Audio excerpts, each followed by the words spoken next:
Devil May Cry is a game where you style on devils so hard, they start crying. Probably. Released in 2019, DMC5 is quite possibly one of the most fun action games I have ever played. The entire game is jam-packed with endlessly stylish combos, non-stop nuts to butts action from the first mission all the way to the last. The plot is about Dante, a man who works a job where he hunts devils for hire. And so one day, Dante gets commissioned by this one emo looking guy named V to kill some demon named Urizen. So anyways, the game actually starts off in the middle of their confrontation with Urizen, with some kid named Nero who Dante met in the previous game showing up to assist him, while Dante is busy getting his ass handed. Hey jackass! Don't you know you're supposed to wait for the main character to show up before you do all this? Sorry Dante, looks like I'm just better. Now watch me win this easily. Well,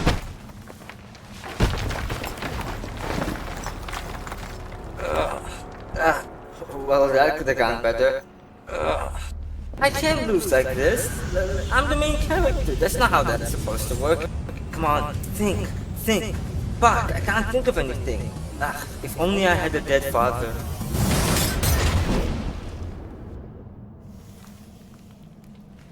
Guess who's back?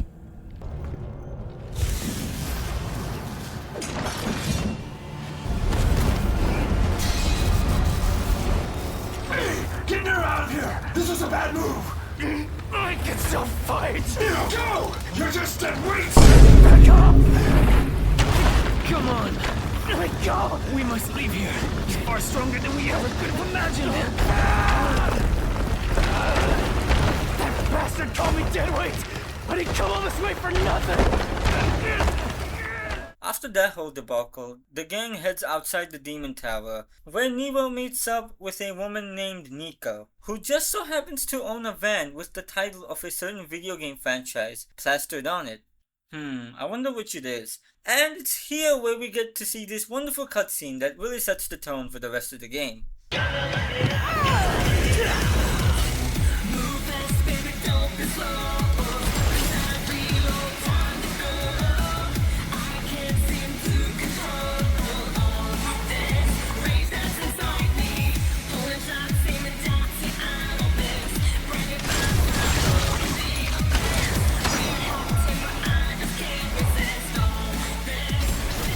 We see Nero over here performing stunts that give a big fat middle finger to physics as we know it, setting the stage for this cool ass game you're about to play. Oh, and as you probably noticed by now, the soundtrack for this game absolutely slaps. It's just banger after banger. Like, seriously, if you haven't listened to this game's soundtrack yet, just hear me out and listen to Devil Trigger or Bury the Light when you have the time, cause this shit is straight heat. Anyways, I'm getting sidetracked. After a very much needed disclaimer about the adverse effects smoking has on your health, we head to this bridge where we encounter some more demons. Hold the line! Hold the line! We can't let these demons pass any further!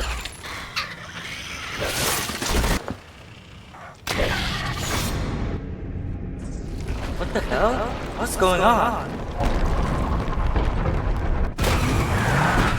The fuck? You look like you need a hug, but you're not gonna get one from me. Better get lost. What the fuck? What is wrong with you, dude? I lost my friends because of this, man. This is some serious shit. Hear what I said, you dumb one-armed son of a bitch? You're gonna die! Cheer up, crew cut. You taking notes?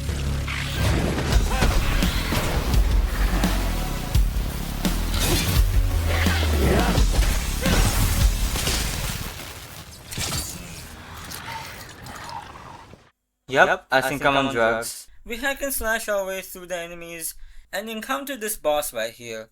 After promptly slaying him, it looks like the game can officially start, but not before this flashback, of course.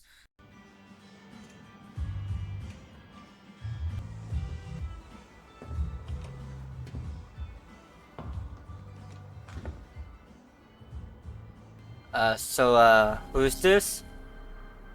Ugh, don't tell me you're one of those door-to-door salesmen. Listen, man, I do not need whatever vacuum cleaner you're trying to sell me. I'm good. You good?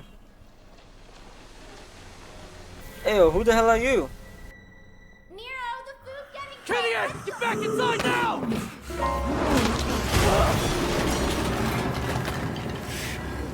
Thanks for lending me a hand.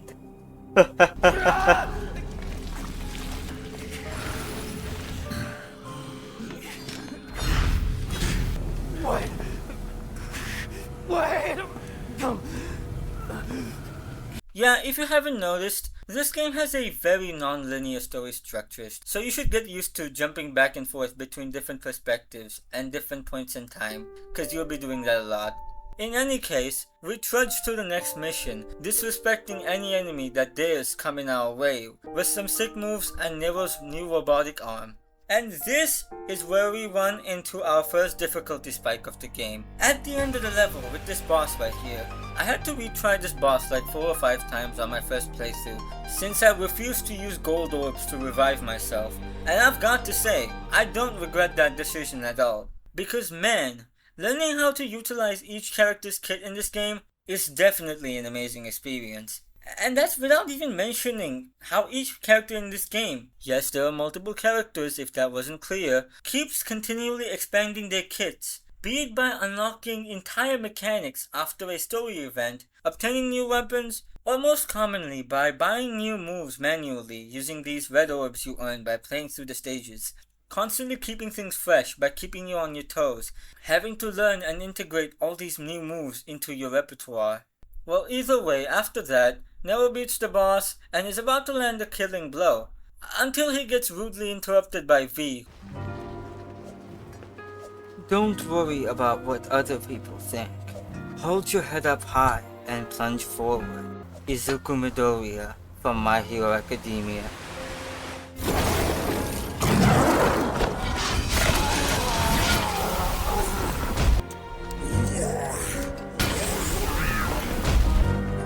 Ivy home.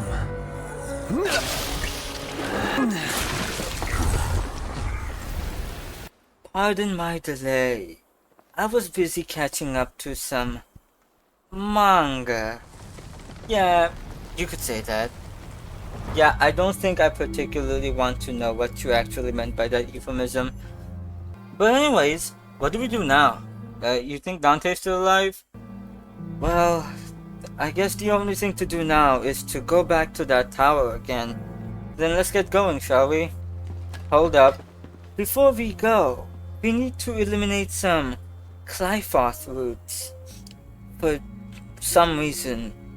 Look, we just need to drag out the game, okay? And yeah, that's basically what we are stuck doing for a while after this encounter. Both Nero and V go their separate ways to sever the roots so they can confront Urizen once again and hopefully beat him this time. And it's only in this 4th mission that we get introduced to V's playstyle. And I'll try to keep it short. So basically, V can't fight himself. So he has to rely on these animal summons he has in order to deal with the enemies in his stages. You can command them to do specific moves like you can with the other characters.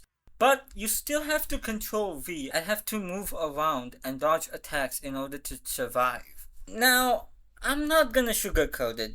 V's gameplay is definitely the least enjoyable part of this game for me. This doesn't necessarily mean that V's gameplay is bad per se, but simply comparing his missions to the other characters in the game, especially the next one we get to play as, it's not exactly a hard sell. But anyways, moving on from the negativity, we fight our way through a couple of missions and some bosses, and for whatever reason, Nero decides that it would be a good idea to try and fight Urizen again, alone. Like he didn't just get his ass folded by him at the start of the game. And meanwhile that 10,000 IQ play is happening, V is on his own mission to find the Devil Sword Sparda, as he thinks it is the only thing that can help turn the tide against big bad Urizen. But what do you know? When he gets there, he just so happens to come across Dante right next to it, lying there having been comatose for an entire month. So naturally, after waking him up in a very normal way, we get a flashback to before the events that took place at the start of the game, and actually give some context as to what the hell happened. And we get to see Dante's perspective in it all. And it's here we get the ability to actually use Dante for the first time.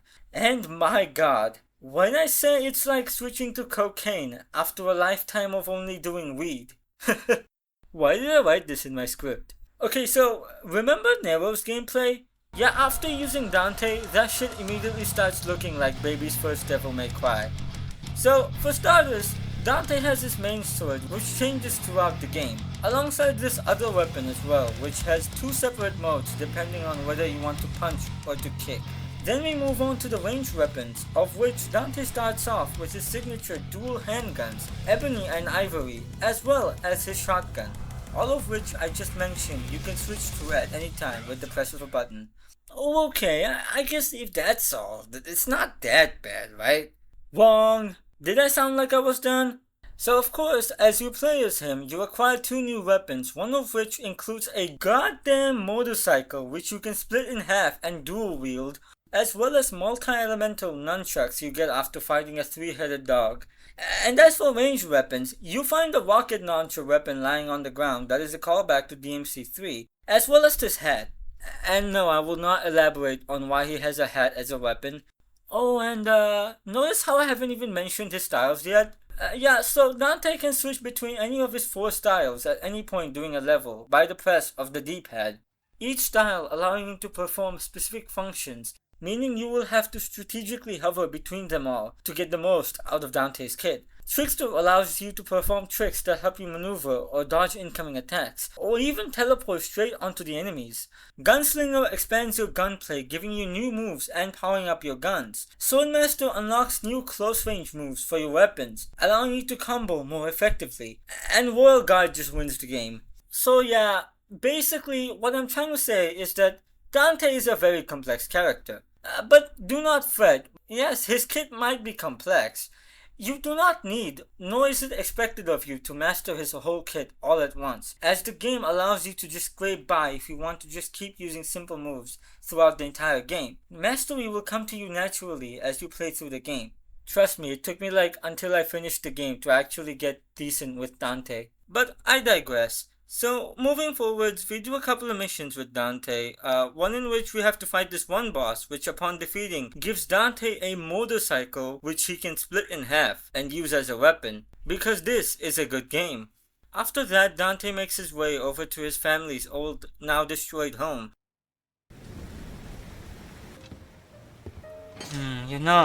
I can't help but be reminded of that time in the third game, when Virgil stabbed me through the chest, which then led me to unlocking my devil trigger. I mean, thinking back on it, really, every time in the series when I've been stabbed in the chest, I feel like it's always been a good thing. So I've been thinking, what if I tried that again?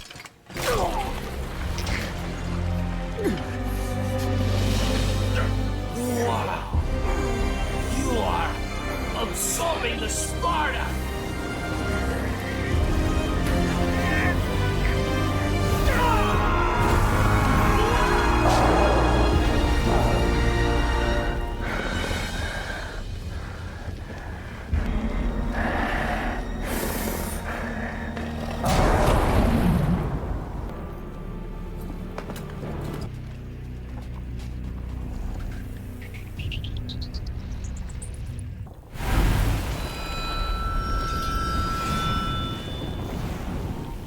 Dante, what a shiny new form you have, but it won't be enough to beat me. A few moments later. All this time and you still don't get it, huh? You see, I am the main character. I'm basically the franchise itself. You can't beat me. Foolishness. You think I'm gonna die here? This is only mission 12. You still have 8 more missions to play. So they go and try and follow him to the upper level of the tower. Blah blah blah. They reveal that V is actually one and the same as Urizen, being both two separate halves of Dante's twin brother, Virgil. So we go through some more missions and eventually Dante confronts Urizen again. So Virgil, eating a fruit from a tree to obtain power. Doesn't this all seem a bit familiar? Shut it, Dante, with your references to the Bible. You see, Dante, I am an enlightened atheist. The only higher power I believe in is the power of anime. Really, dude? No, shut the hell up and fight me. So then we get to one last final fight with Urizen. For real this time. This is the final one. We beat him up and then... Hey Dante, what a nice and climactic final battle you two had. It would be a shame if I were to... You cannot be serious right now. No, don't do it, V!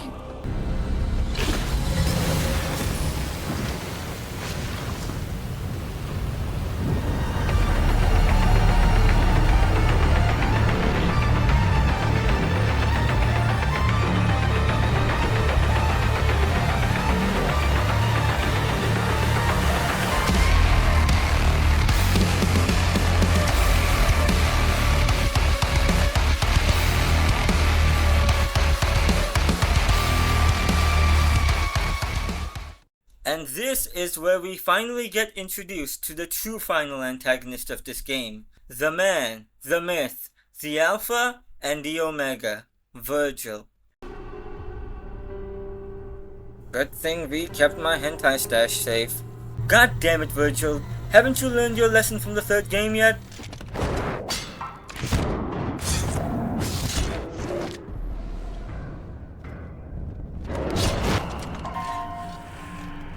Defeating you like this has no meaning. Come on, Virgil. Let's do this. Heal your wounds, Dante. Get strong. After that, we'll settle the matter.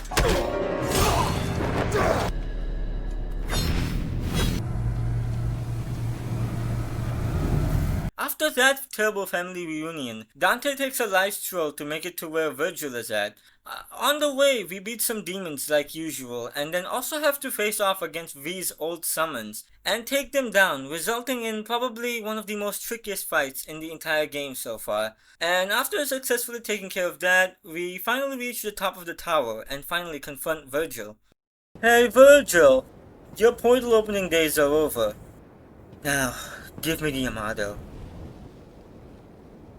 If you want it, then you'll have to take it. But you already knew that. I had a feeling you'd say that. Wait a minute. Virgil, why are you an anime girl? Foolishness, Dante. Foolishness. You fail to understand the superiority of this form. You see, Dante, this is my true form. This is true power. Listen, Virgil, I know you're very fond of this anime thing, but like, aren't you taking these Japanese cartoons a little too far? Foolishness, Dante. Foolishness. Let me enlighten you for a second. You see, Dante, this character is not from a Japanese cartoon.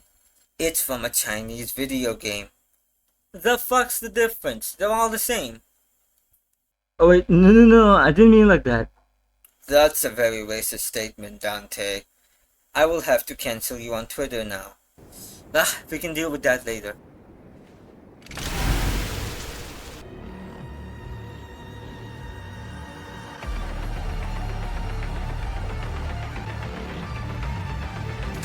For now, it's time to settle this.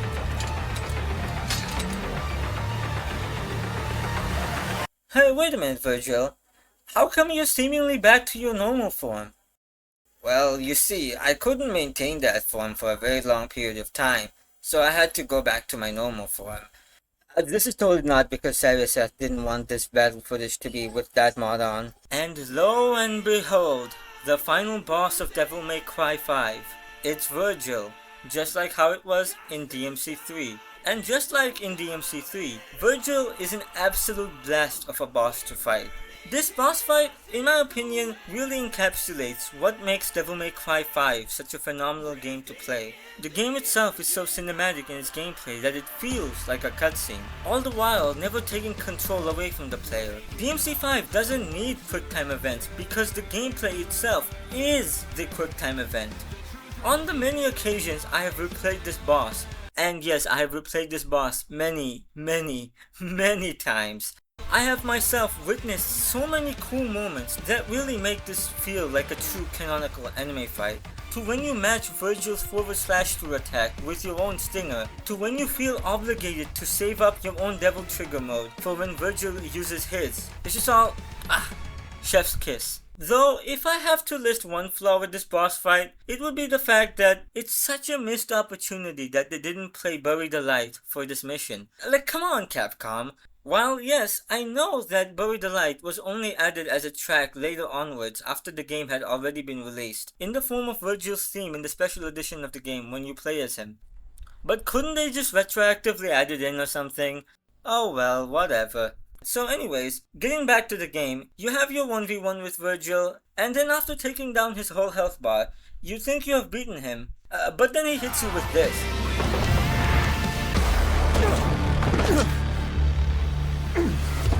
Nero, it's my son. Yeah, dumbass. You can't remember through that thick skull of yours? Well, well. That was a long time ago. I guess you were young once too. As much as I'd love to hear that story, I think it's about time we Ended this.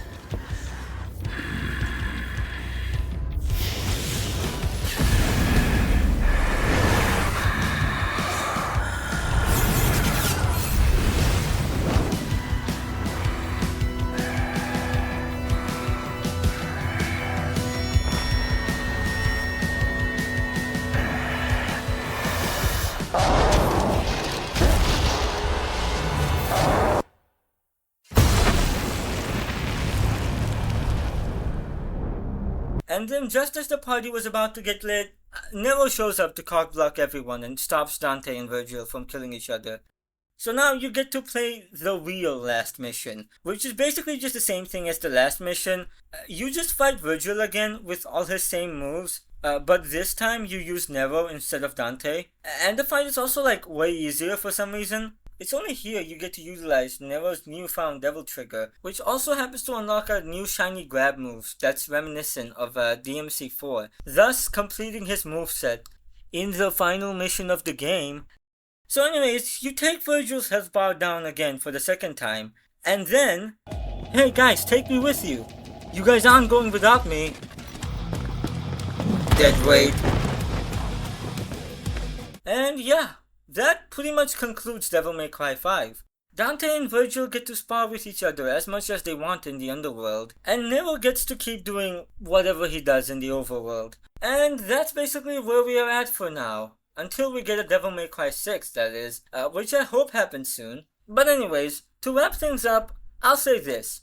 This game is an absolute masterpiece that I implore anyone who has even a vague interest in action video games to play at least once in their life. It's just that good of a game, and there is no doubt in my mind that I will definitely be eagerly waiting for the day they make a sequel to this game. But until then, or until my next upload, of which you all know my upload schedule is very consistent, I'll see you all later. Goodbye. Don't you dare say it! Jackpot!